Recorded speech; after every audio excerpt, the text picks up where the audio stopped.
Jadi ada ilmu. Jadi ilmu itu adalah standar kemuliaan di sisi Allah Subhanahu wa taala. Kemudian yang ketiga yang bisa kita ambil dari ayat ini adalah bahwa bapak-bapak, saudara-saudara sekalian, Al-Quran ya, Al-Quran ini kalau kata Syekh, ada penulis Mesir namanya Abbas Mahmud Al-Aqad ya. Jadi Mahmud Al-Aqad itu seorang sastrawan Mesir yang luar biasa. Salah satu ungkapan beliau ya di dalam karangan yang banyak sekali bahwa Al-Quran itu adalah kitabul amal, yaitu kitab suci yang memberikan harapan kepada semua. Kitab suci yang kalau orang membacanya, siapapun dia, dalam keadaan yang paling terpuruk sekalipun, kalau dia membacanya dengan hati, maka akan tumbuh harapan di dalam dirinya.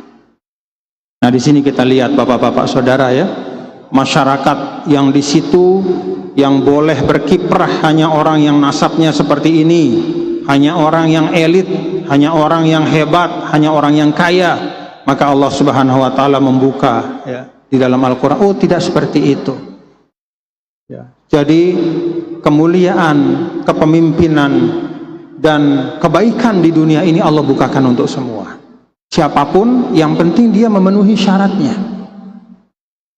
Dan banyak di dalam ayat-ayat Al-Quran juga bapak-bapak saudara ya, kalau kita lihat kisah Nabi Yakub yang matanya sampai putih saking sedihnya ya terhadap hilangnya putra yang beliau cintai, yaitu Nabi Yusuf alaihissalam. Sesedih-sedihnya apa kata beliau? La taqnatu mir rauhillah, wahai anak-anakku ya. Ini orang sedih nih, kalau istilah kita orang yang hampir putus asa kalau ukuran kita ya, sampai matanya itu tinggal putihnya saja karena sedih. Orang sesedih itu masih bisa dia menasehati anak-anaknya yang dia kirim untuk mencari Yusuf.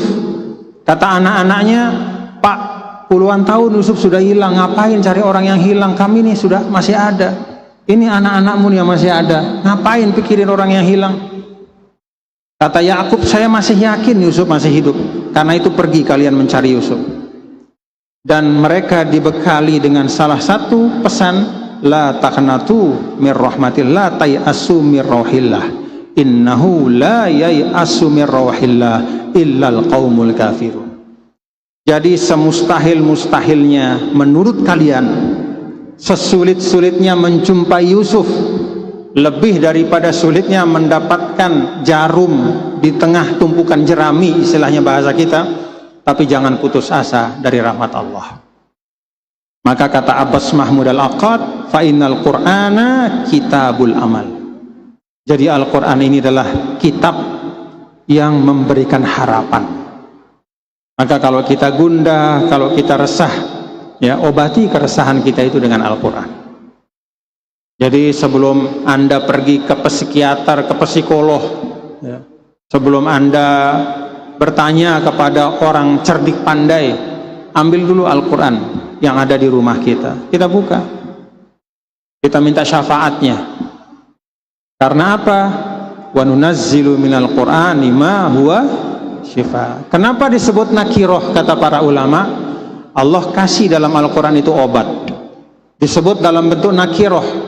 Apa ifadah dari nakiroh? Litta'mim, obat seakan-akan ya obat untuk semua. Jadi Al-Quran itu obat untuk apapun yang kita jumpai. Maka disebutkan dalam bentuk umum ya, tidak dikhususkan obat hati, obat kepala, obat kaki, enggak, obat.